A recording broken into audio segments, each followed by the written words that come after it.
Graça e paz, queridos irmãos, um ótimo dia a todos. Você que me ouve neste dia 20 de agosto de 2025, o nosso devocional diário hoje está em primeira carta de Paulo aos Coríntios, no capítulo de número 15. O capítulo que vai falar sobre a ressurreição. Sim, um capítulo inteiro, muitos versículos falando sobre isso, e desde já eu quero te incentivar a leitura e caso surjam perguntas que vocês possam fazê-las para nós estarmos trabalhando aqui em cima de cada uma delas. Primeiro, Paulo ele vai falar aqui no versículo 3 que Cristo morreu por nossos pecados, segundo as Escrituras, foi sepultado e que ressuscitou o terceiro dia, segundo as Escrituras. A exaltação de Paulo à Escritura é nítida e notória em todas as suas cartas, e ele diz que, segundo as Escrituras, ele morreu, ele ressuscitou e ele está entre nós. É isso que ele vai dizer para nós. E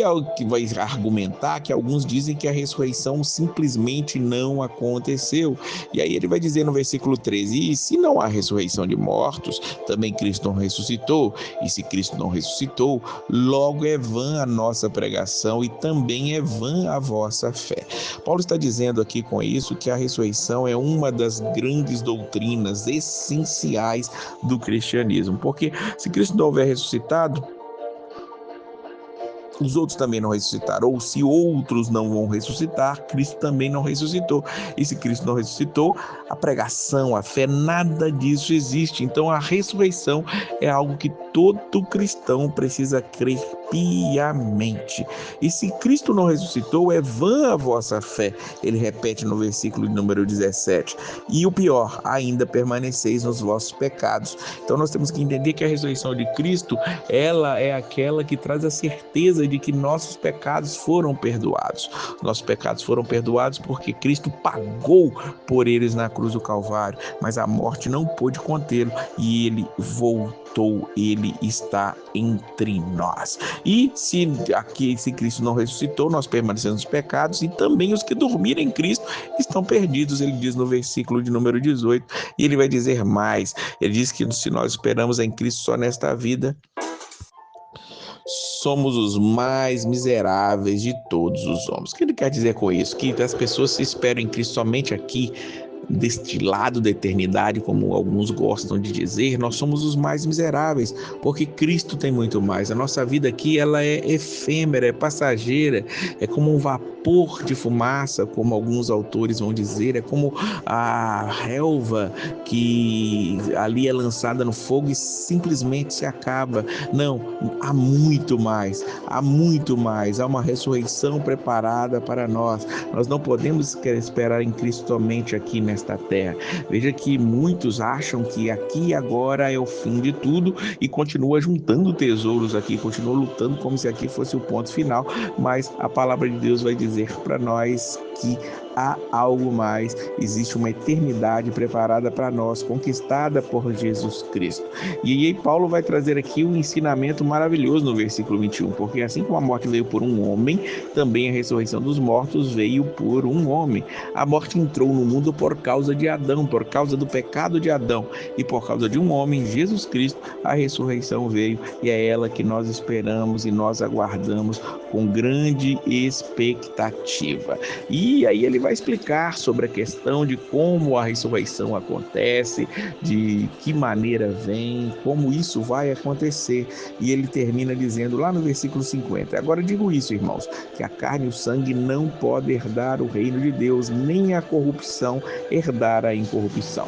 Ele está dizendo, na glória não vai ser carne e sangue, vai ser um corpo diferente, um corpo glorificado, um corpo que será ali apto a estar na eternidade próximo a Jesus Cristo. Que coisa maravilhosa! E como isso vai acontecer? Ele diz aqui nos versículos 51 e 52 que muitos dos que estão vivos também terão os seus corpos transformados. Isso vai acontecer no dia do arrebatamento, no dia da volta de Cristo, mesmo dia da ressurreição dos mortos, ou seja, no último dia de toda a história. Veja que os mortos vão ressuscitar incorruptíveis, como nós vamos ver aqui, mas os vivos também vai acontecer alguma coisa com eles no abrir e fechar de olhos. E o que acontece com eles? Uma transformação. Leia comigo os versículos 51 e 52. Eis aqui vos digo um mistério. Na verdade, nem todos dormiremos ou morreremos, mas todos seremos transformados. No momento, no abrir e fechar de olhos, ante a última trombeta, porque a trombeta soará e os mortos ressuscitarão incorruptíveis e nós seremos transformados. A primeira coisa que a gente precisa entender é o seguinte: muitos dizem que no momento haverá o arrebatamento no abrir e fechar de olhos. Não é isso que está sendo dito. A transformação dos vivos que estiverem aqui é que será no abrir e fechar de olhos. E que transformação é essa?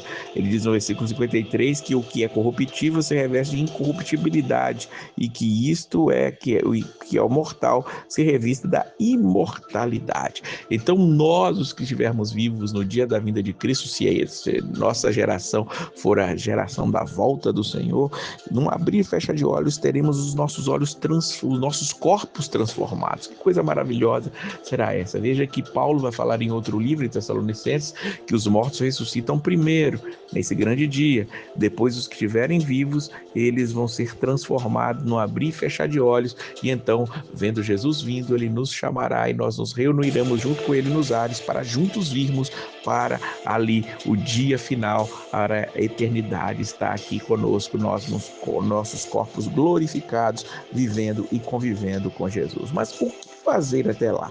Nós sabemos que isso vai acontecer, é uma realidade. Paulo está deixando muito claro isso aqui para nós.